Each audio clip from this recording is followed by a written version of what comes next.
Hi, I'm Leslie Dewan. I'm a nuclear engineer by training with a PhD in nuclear from MIT. I was previously CEO of the nuclear reactor design company Transatomic Power, where we were working on making smaller, safer nuclear reactors that leave behind less nuclear waste than existing designs.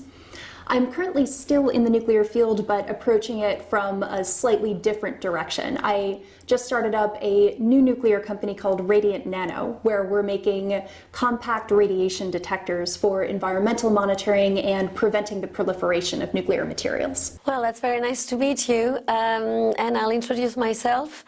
I am Myrto Tripathi. I'm French. I have a double degree in business management and engineering, and I did the first part of my career, the first 10 years, in Areva, which used to be the very major nuclear company in France. And at the later part of my career, I was in charge of promoting and selling the French nuclear reactor third generation EPR. And then I came to the realization that climate change was very important and that we had to also enter into the policy field in addition to the technical one. And I decided to start working within the COPs already at the time of the Paris Agreement. And I did that for 3 years. And after those 3 years, I realized that nuclear was almost not present at all within the COPs. It was not addressed, and that civil society actually had a very important role to play in the fact that nuclear energy was not recognized as it should have in the energy transition. And so I decided to play the NGO game, and in 2018 I created the Voices of Nuclear, which is a 100% volunteers NGO, lots of young people, lots of people also that have never had a contact with the industry, and that all want to have nuclear energy be better understood, but mostly be better recognized in policies and also by industries and companies in its role for the energy transition and in fighting climate change. And I've been the head and founder of the Voices of Nuclear for the past 3 years. And I'm very happy to say that finally we're starting to see things moving ahead in a positive way. It's wonderful to meet you and great hearing more about your background. I'm really excited for this conversation we're going to have. Me too. Sincerely happy. Yeah, so I'm really happy to meet you today, and it's really interesting for me to get a chance to ask you a couple of questions, especially after that past week I spent here in Glasgow at the COP26. And I was wondering if you could tell us a little bit about the perspectives of nuclear energy and how nuclear energy could, in your view, contribute to that fight against climate change for a more sustainable economy, not only in developed countries, of course, but on the rest of the planet, and how you would position yourself, nuclear energy, as compared to what I have seen for this past week over and over and over, which is a lot of talk about wind and solar, which are certainly part of the solution, but maybe not all of it. Oh, thank you for the question. So first off, I strongly believe that we need a portfolio approach to clean power generation. We need to have nuclear alongside solar and wind and hydro and geothermal especially. But in addition to that, I think nuclear brings some really important pieces to the table that other forms of energy generation simply don't have. To be more specific, nuclear is very good at providing baseload energy generation. Nuclear is an always-on source of power that I believe makes it couple very nicely with intermittent sources like solar and wind in particular. Right, and so what kind of perspective do you see in the future? Because, for example, what was interesting in my role as an advocate for nuclear power is that people send back at me always the perception, the image of a technology that would be from the past and that will be kind of frozen in its current state. What would you answer those people? What are the perspectives to come?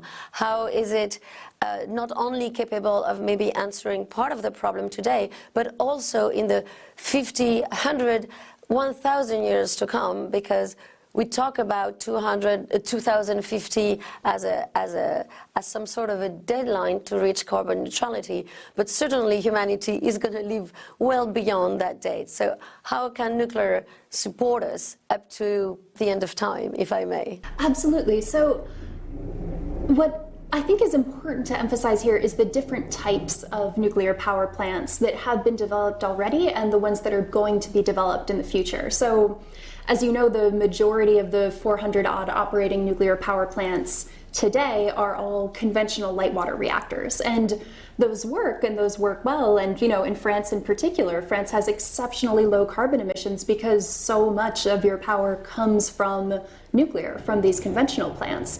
But what I'm especially excited about is what the next generation of nuclear power reactors would be able to do in the future. So these are things like molten salt reactors or reactors that use thorium fuel, liquid metal or gas-cooled reactors that have exceptionally good safety profiles, good proliferation resistance, have the potential to be much lower cost. They have the potential in some cases to be mass manufactured at a central location and then shipped out to where they need to be in rapidly developing countries especially. And so I think that piece is just absolutely crucial to being able to expand the development of carbon-free nuclear technology worldwide. And from my past experience, which now dates back a little bit in the industry, we know that some countries, France being one of them, but not only, Sweden as well, as sometimes, and today China and Russia as well, those are countries that have been able to deploy fleets of nuclear power plants in a quite an efficient way. How would you say that some generation 4 or small modular reactors could do better than those that have already sometimes have been performing not so badly? And also I would love to hear about your take about the role of regulations and how maybe regulation is something that makes it hard to deploy nuclear at the speed we would want it to be deployed so we can meet our carbon objectives, and what kind of effort could be made on regulations to streamline and accelerate that deployment? So I'd say to the first part of your question, I think advanced reactor designs, in order to be competitive, not just with conventional nuclear reactors, but also with fossil fuel sources, there needs to be much more of a focus on streamlining the supply chain and enabling mass manufacture at a central location. Because if you're going to be custom building large grid scale plants all over the world, it would be exceptionally tricky to make those cost effective. But if you're able to mass manufacture them in very standardized facilities, that could allow for really significant and really good cost reductions overall. And that, I think, also segues nicely into your second question on the regulation side. So I personally believe that if any field is going to be heavily regulated, it makes sense to heavily regulate nuclear. It's it's powerful technology, and you need to make sure that you have a very tight handle on what it's doing, on where nuclear material is, on how nuclear reactors are being designed. I think, at least on the US side, there's been tremendous work for the US Nuclear Regulatory Commission in broadening its mandate to encompass advanced reactors as well, to make sure that these advanced reactors have a sensible and thoughtful and performance-based regulatory approach. And I think also in practice, it'll be a lot easier to implement a lot of the regulatory checks in place if you're mass manufacturing reactors at a central location. I think that'll be much easier to build and test them all at one site and then ship them outside of the US, or outside of the country where they're manufactured, rather. So I know that France is, of course, the leader in light water reactor design, and especially light water reactor construction, showing the country's ability to build a very large number of those plants, at a very fast schedule. And I wanted to know, perhaps from government perspective within France or a private industrial developer, what is the appetite for next generation reactors or advanced reactors within France, in your opinion? That's a very difficult question, not because the answer is not is difficult in itself, just because it pains me a lot to tell you what the status of matters are today. So you're very right. Nuclear is a very important part of French well-being today and French history as a developing country, and. At the peak of the construction of the current French fleet, which is 56 reactors that represent 75% of the installed capacity of the electricity mix in France, France had been building 45 of them in less than 10 years. Some years there's been 7 put online in the same year at the same time. So there has been that capacity back in the days. Some next generation reactors had been already at industrial scale. It was Super Phoenix and Phoenix who were some of the original ones who were very competitive with the next generation of today, if we look at them, except that they've been closed for political reasons. And what we're seeing today, unfortunately, and that really is at the level of the European Union entirely, is some kind of a drawback towards nuclear. The policymakers are not only not encouraging nuclear, as we could see in other countries where it's happening, in Russia, in China, in the US. Today, nuclear is very much encouraged. In the European Union, it's not the case, and it's even worse because they prevent nuclear from developing. So the talk is mostly to try to maintain current capacities running, to avoid premature shutdown. And as far as the fourth generation is concerned, of course, they have been very strongly challenging research funding. Of course, it's difficult because when you shut down current running plants, then where do you find the academics and the human resources motivated enough to project themselves in the future to an industry that is not even allowed to operate its own plants? So the situation is not easy. A lot of people are nevertheless hanging on to the science because it stays very exciting. Also because the ITER project, the fusion project, kind of shows some, though distant light, but at least some light, and that maintains a lot of enthusiasm and excitement, and hopefully a lot of research is still keeping that in focus, and in the meantime would benefit to the next generation reactors, generation 4, which are the high temperature one, the molten salt reactors, plenty declination of the small modular one, the fast breeders, and all of that. So I would say the knowledge is still there. There's still a lot of appetite in the research and science community, but right now it is not being helped at all, neither financially, neither by the policy ecosystem and framework. And I'm certainly part of the people that is working really hard to make this change. Thank you so much for that description and that overview.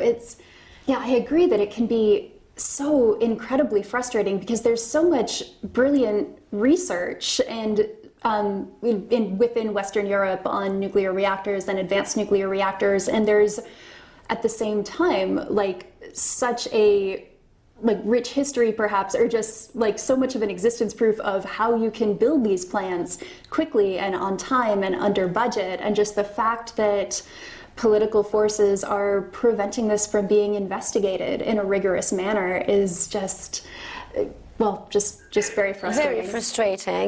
And again, it seems to me that it's particularly relevant at the European Union level that we are drifting away from science-based policy. So a lot of people are talking a lot about science, but the rational criteria on which you should be making your decisions are quite absent from the debate.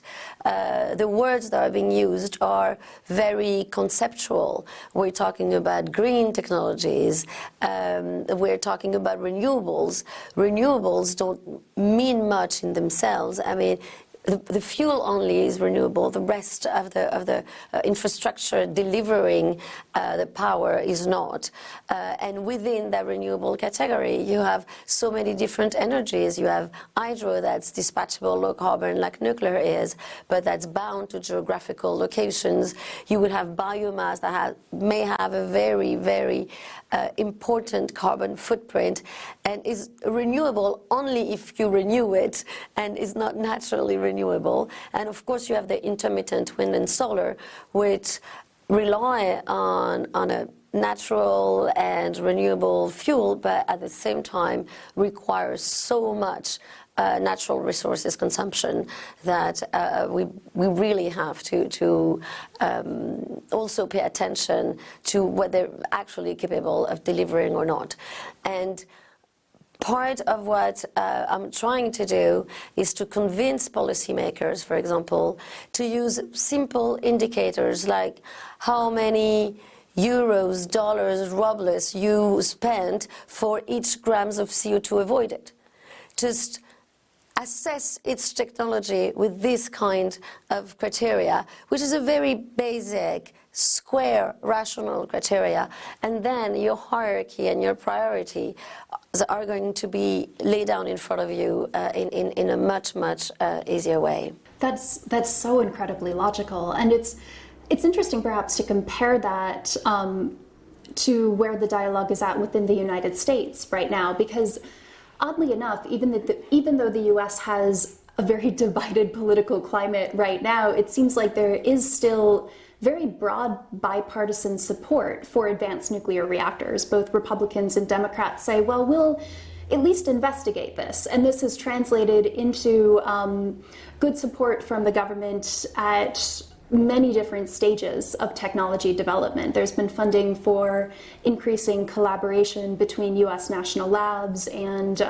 smaller nuclear reactor design startups. There's some government funding for building prototype advanced nuclear reactor facilities. But the interesting piece of it is that it's generally not talked about in terms of averting climate change, because the averting climate change language is,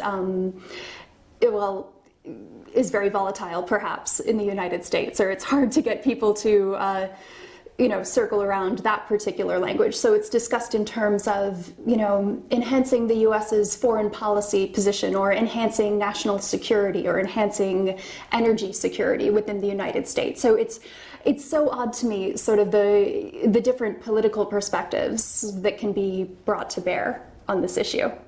Wow, yeah, that's interesting, because certainly at the European Union level, if you use the word climate, then it's the sesame that's going to open you all the doors.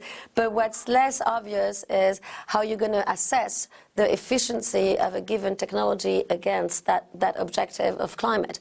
And I relate to what you're saying very well, because sometimes, for example, and that's also the beauty of nuclear, which at the end answers positively to a lot of different objectives, that each one can find the objective that's more important to them, be it climate, be it preservation of the environment and the ecosystems, or being energy independence, or price of electricity for the people, climate justice, and all those things. Nuclear is capable of providing a good answer to that. And sometimes I try to make the argument, and it works maybe with more rational next to companies and business, which is the natural resources consumption argument. This one works well.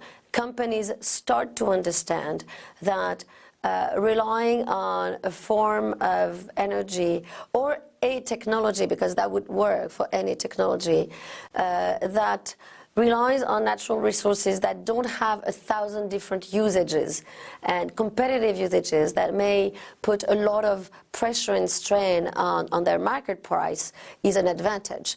If the price of uranium does times to 100, that it's going to be a couple cents on the final price of power. So it's not strategic because it's a very small portion of the final price, and also because there's nothing else you can do with uranium than electricity. Whether if you take any other natural resource, then you know these ones can explode because some other new sector, digital, a new technology will suddenly arrive that will require a lot of it. And that's an aspect of the role of the natural resources, but I think it's an aspect that talks well to what uranium may bring in the business conversation, in the rational conversation, then policymakers can take for themselves. Right. So, as the chair and founder of the Voices of Nuclear, you have vast experience in mobilizing science and business for the preservation of the environment and against climate change. What steps would make achieving decarbonization possible in the near future? Well, I think I touched a little bit upon it earlier, but definitely trying to bring more rationality in decision making, be it on the policy side or on the business side, would certainly allow for a much faster decarbonization of the entire economy.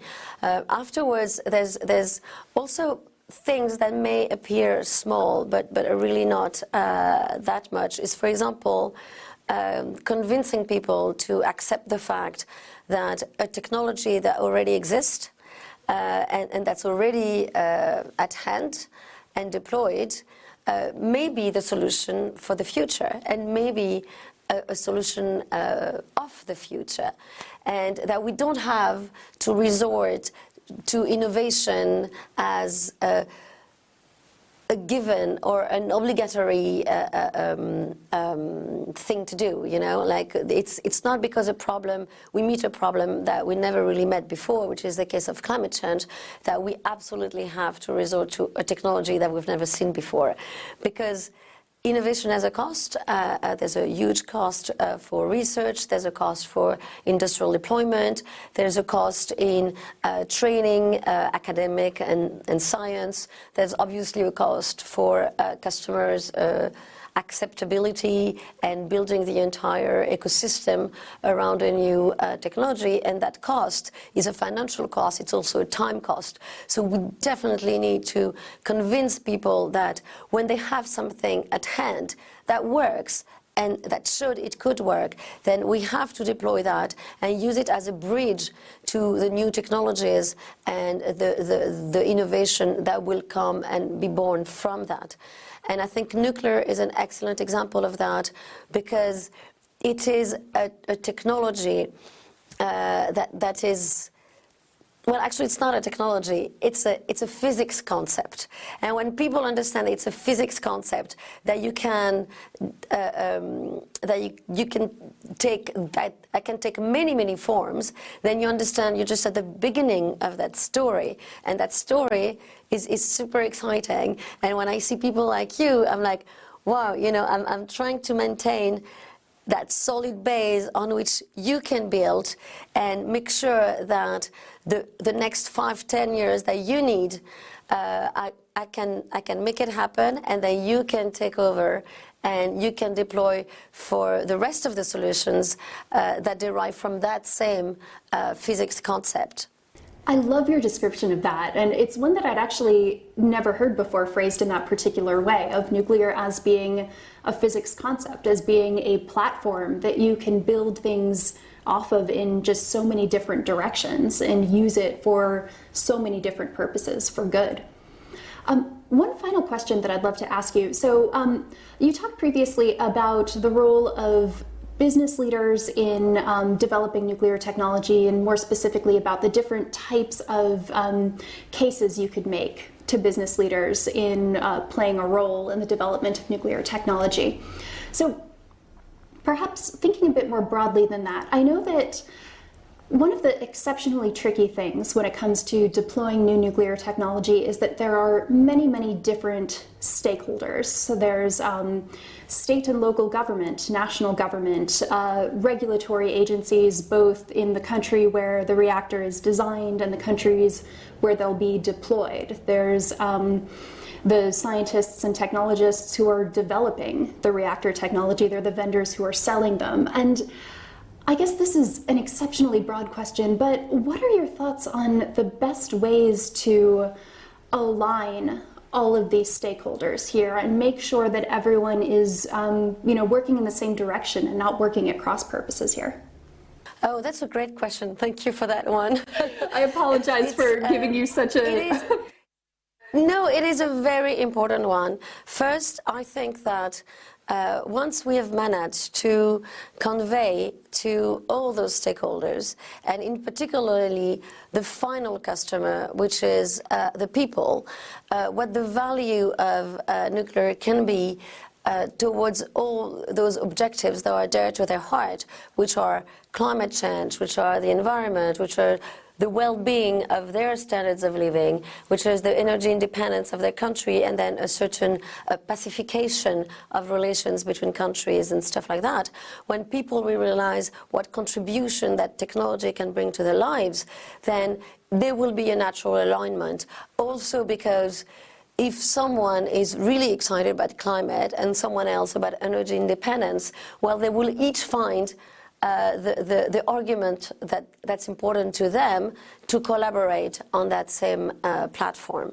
So, and though I understand where you come from and that in the US the topic may be a little harder to come across, there's an increasingly admitted sense of urgency regarding climate change and also the extinction of species.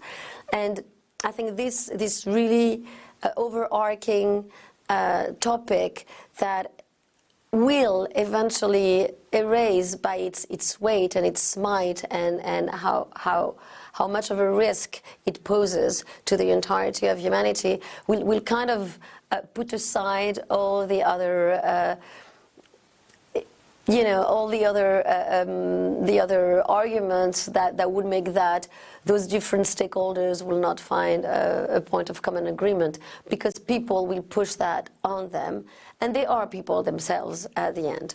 So that may be very naive and a little bit idealistic, but I'm pretty much convinced, because I see that trend growing and strengthening with time, because I've been working on the topic for the past 10, 15 years, that people are realizing more and more and are ready to more sacrifices and concessions, and working together, we know, is an important one.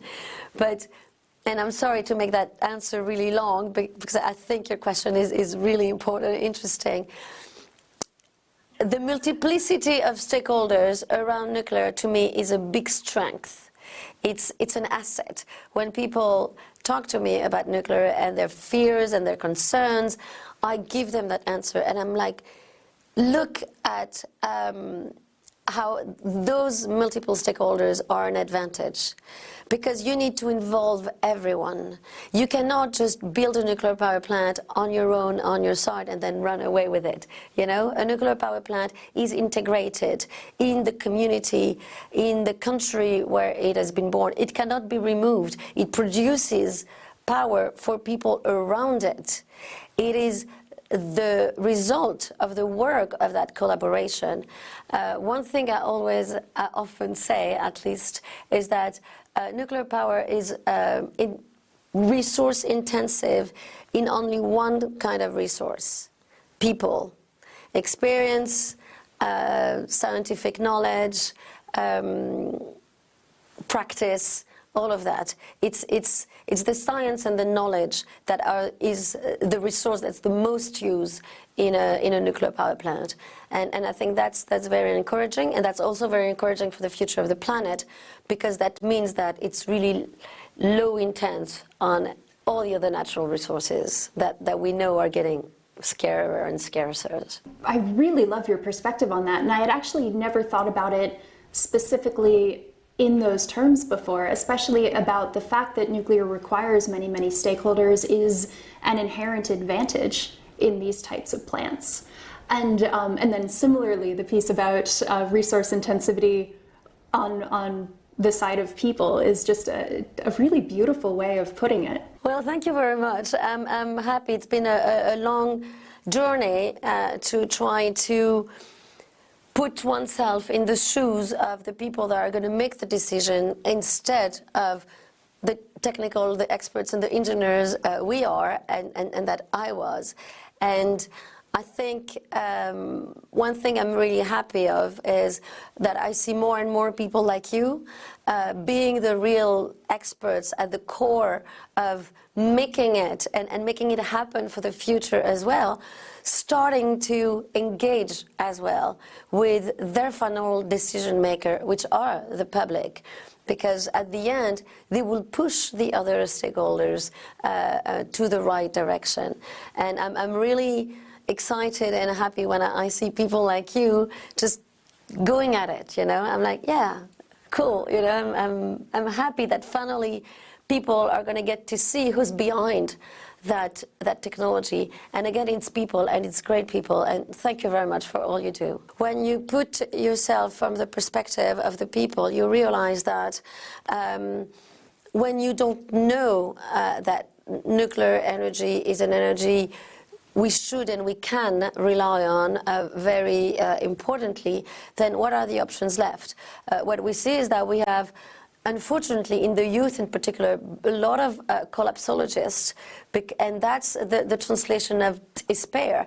There's no solution, you know, so what do we do if there's no solution? And then on the other side, you have people that don't want to despair, but then find refuge in the dream, maybe, you know, the dream of those 100% renewable story that some countries, like Germany, for example, have been trying very forcefully to develop and to apply, but without results as of today, 20 years later, more than 500 billion euros later, which are amazing numbers. I mean, they're so huge, we can't really wrap our heads around them.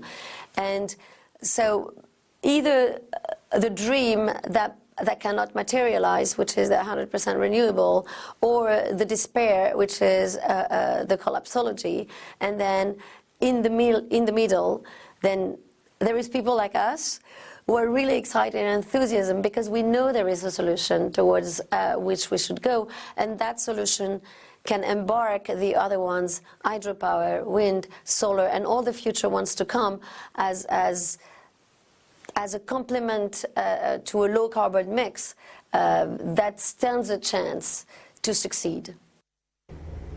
I completely agree. And so the next question will have to be to you, when is that future going to materialize? How far ahead are those exciting other new technologies deriving from the current nuclear technology? Are they going to be there anytime soon? Can we expect them to be carbon neutral by 2050? How do you see it evolving? One of the most crucial things with advanced reactors in particular is to make sure that we're deploying them as quickly and safely as possible while still taking into account proliferation resistance, because the world crucially needs carbon-free technology on very, very rapid timelines. And one of the drawbacks of nuclear reactors is that it can take a long time to fully prove them out, prove their safety, prove their regulatory compliance. But I think right now this sense of urgency that you described previously is really helping to align all of the stakeholders and making sure that this process can happen as quickly and safely and effectively as possible. Speaking specifically to the US side of things, there are new testbed facilities for prototypes of new nuclear reactors that are being developed out at the Idaho National Lab that's aiming to have those units up and running as quickly as possible, use them to collect commercial data and be able to, or collect regulatory data rather, and roll into commercial products quite quickly. And then lastly, I think there's one other piece of the puzzle that we need to add in, because having wonderful, low-cost advanced reactor designs isn't going to be enough on its own. We need to be thinking about the entire supply chain of these advanced reactors. We need to think about making sure that we're producing enough of, say, the high-temperature steels and ceramics that will go into these reactor designs, some of the specific isotopes of lithium that might go into molten salt reactors. You know, we need to make sure that these companies don't design the one perfect advanced nuclear reactor and then not be able to scale it up to the scale at which we need. And then the other piece of it is the human capital, the personnel that's needed for these nuclear reactors. So we need to make sure, you know, in the US, for example, we've hardly built any nuclear reactors in the past 40 years. And so we've, to some degree, lost a lot of our expertise just on the construction side. So we don't have as many people who are trained in, you know, welding nuclear grade steel or pouring nuclear grade concrete, bending nuclear rebar. And so that piece is going to be crucially important for us going forward, is nuclear jobs training programs so we can build these plants quickly. So it's a really multi-dimensional problem. I think it incorporates not just science and engineering, but legislation and policy and jobs training and communication with people as well, so that the people understand what these reactors will mean to them.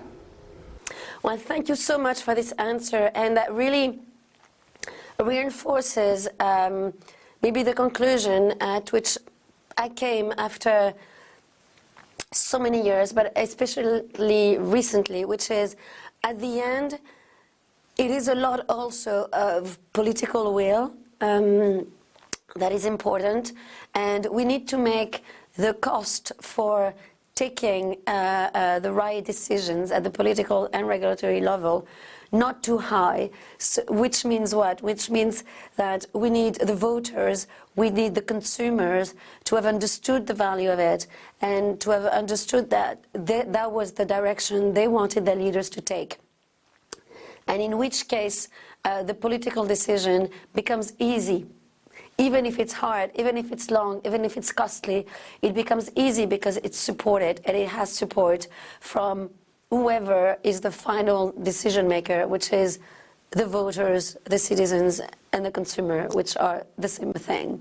So I think that's where your role and mine here meet at the end, which is how much can we do, as much as possible, to educate more and more the public around those issues, about everything that we talk about here, about all the great work that you're doing and you're preparing the future.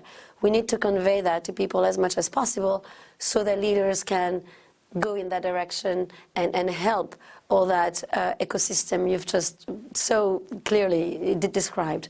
But thank you so much for all of this